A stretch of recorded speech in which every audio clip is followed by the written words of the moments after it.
Berikutnya adalah sektor pertanian. Ya, hasil-hasil pertanian. Apa artinya? Di sini pun umat Islam diperintahkan oleh Allah untuk bertani. Kelola pertanian secara profesional. Berikan dukungan dari pemerintah secara cukup. Manjakan petani itu. Dan petani itu kecil, kumai bau miskin.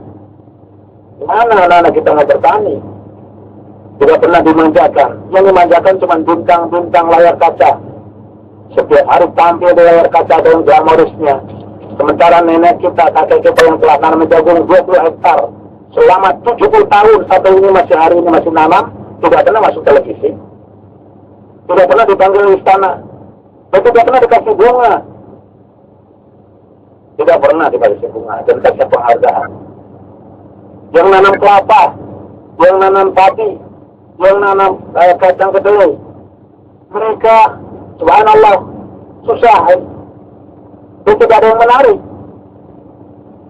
Harusnya mereka dimanjakan, kasih bibit unggul, kasih kemudahan tentang pupuk, dan bimbing terus mereka bertani secara profesional. Dan hasil tani mereka diberi negara, dari negara dijual kepada rakyat, dan harga yang terjangkau oleh rakyat. Itulah kawasan Eropa dan Amerika yang memanjakan para petaninya. Jadi mereka bangga jadi petani. Adik kita kan enggak. Coba tanya anak-anak kita semuanya yang sekolah di SMP dan SMA. Mau jadi apa nanti setelah tamat? Jarang sekali yang mau bilang saya mau jadi petani. Saya mau jadi peternak. Tidak ada itu. Kalau ada itu menajai di dunia itu. Semuanya berpikirnya sudah sangat jauh. Padahal sektor tadi, sektor peternakan, sektor pertanian, dan dari pertanian itu zakatnya pun tidak banyak.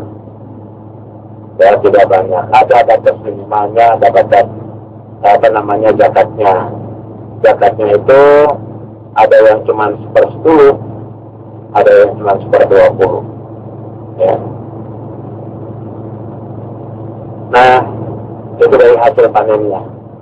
Dan tergantung nanti kalau lewat perairan yang dengan modal besar, selain lagi dengan perairan yang gratis, seperti menggunakan sungai yang memang airnya berdasarkan gratis dan seterusnya, ya itu tentu beda lagi pengeluaran zakatnya. Dan sekali lagi tidak wajib, sedikit sekali.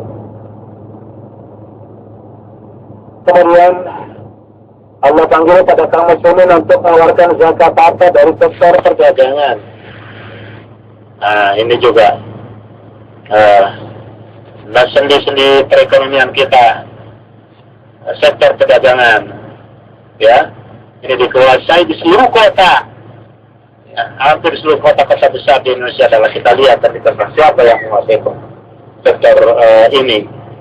Rata-rata adalah saudara-saudara kita dari Cina.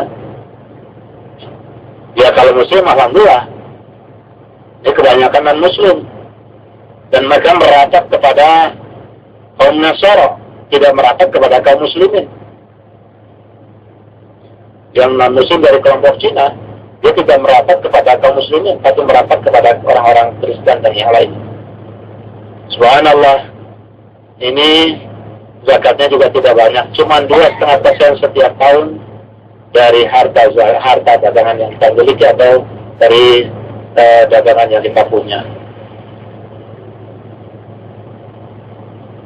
Kemudian yang berikutnya adalah dari sektor pertambangan sawit emas dan perak.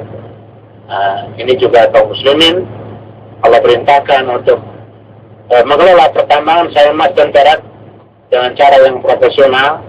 Dari sana pula kita bisa mendapat rezeki yang berlimpah yang Allah berikan kepada kita.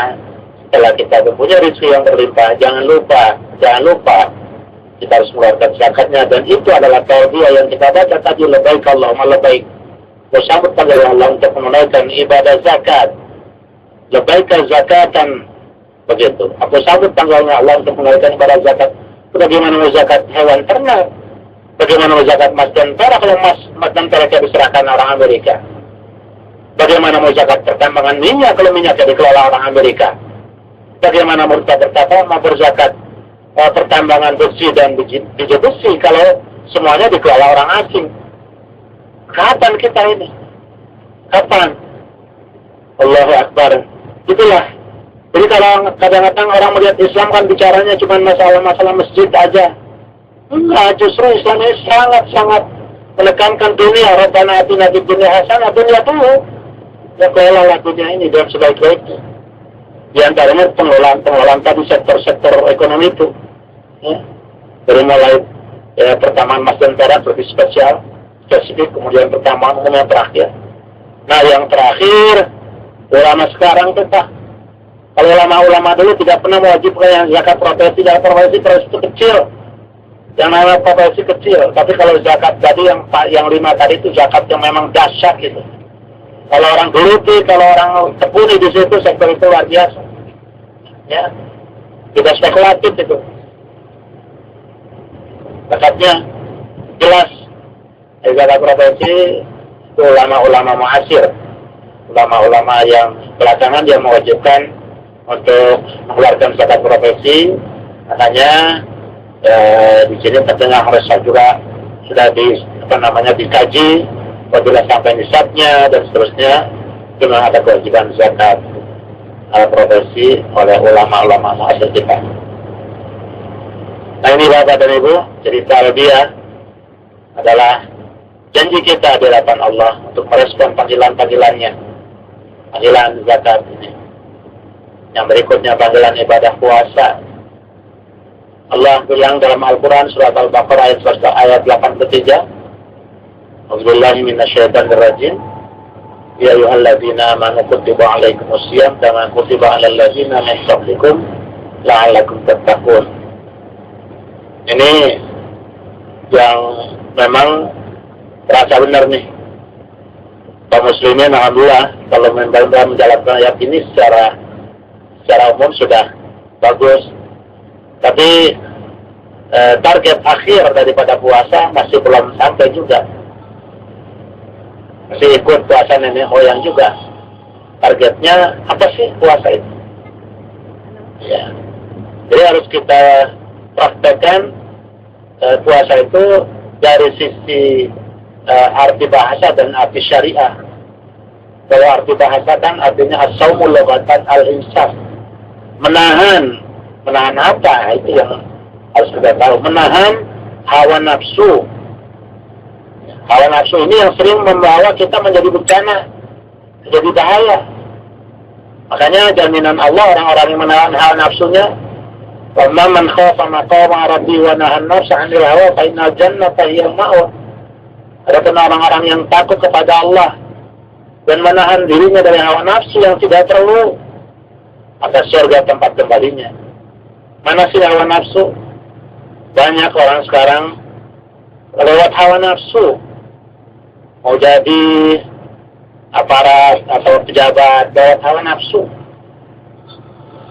Kayaknya bukan lewat tujuan-tujuan yang ikhlas dan murni. Ya. Jadi kelihatan kalau namanya jabatan kan bukan kita minta. Jabatan itu adalah sesuatu yang diberikan kepercayaan oleh umat, oleh masyarakat. Bukan kita minta dengan cara money politics dan seterusnya, ya, dengan intimidasi dan money politics. Ini tentunya jabatan yang dicapai lewat hawa nafsu. An-nafsu tatifli lam tatiful lam yanfatim. Hawa nafsu itu seperti anak kecil. Kalau tidak dihentikan, kalau tidak disati, dia tidak akan pernah berhenti. Seperti bayi yang menyusu kepada ibunya, kalau tidak disati, ya dia tidak akan berhenti menyusu sampai seterusnya. Begitulah hawa nafsu kita. Makanya yang paling penting bagaimana menekan hawa nafsu. Jangan terus dituruti. Yang laki-laki, ya, yang perempuan, di kita semuanya, ya, bedakan mana kebutuhan dan mana hawa nafsu. Kalau kebutuhan, Islam akan memberikan toleransi.